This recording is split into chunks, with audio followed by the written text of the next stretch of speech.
Once upon a time, in the early 19th century, there was a tale whispered in the dark corners of American folklore, a tale of the Bell Witch.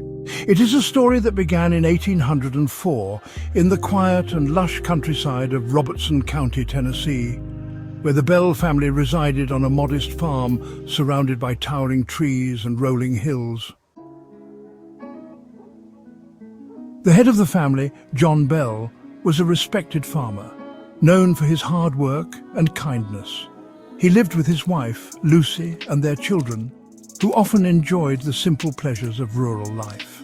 But soon, their peaceful existence would be shattered by a presence that lurked in the shadows, a presence that would haunt them for years to come. The trouble began when John Bell spotted a strange creature in his fields, a bizarre animal with the body of a dog and the head of a rabbit. Shaking off the oddity, he thought little of it, but the Bell family would soon realize that something sinister was afoot. It all started with soft knocking sounds on their walls at night, faint at first, but soon escalating into loud banging and the eerie sounds of voices whispering in the dark. As the disturbances grew, the family became increasingly unnerved. They would hear unexplained scratching noises, like nails on wood, and see items in their home inexplicably moving or disappearing. It was as if a malevolent force had taken residence with them, feeding off their fear and confusion. The Bell children especially were terrified, often waking in the middle of the night to hear strange voices taunting them. One evening, the family gathered in the living room, the air thick with tension. They decided to confront the spirit. To their shock, they received a response. The voice spoke, identifying itself as Kate, claiming to be the spirit of a woman who had been wronged in life. Kate declared her intention to haunt John Bell for the rest of his days, citing grievances that were never made clear. Word of the haunting quickly spread, and soon neighbors came to witness the phenomena for themselves. Many were skeptical, but they could not deny the uncanny occurrences. People reported seeing objects fly across the room, hearing laughter echoing through the night, and feeling an invisible force pushing against them. As time went on, Kate's presence became increasingly aggressive. She would slap, pinch, and torment the family, particularly John Bell.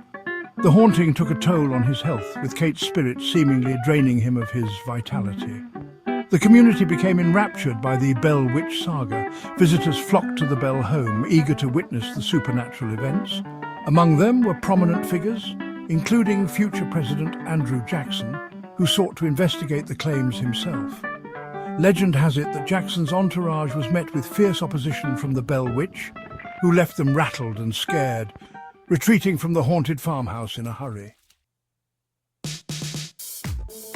As the years passed, the haunting reached its peak in 1820. The Bell family endured sleepless nights filled with torment, and John Bell's health continued to decline.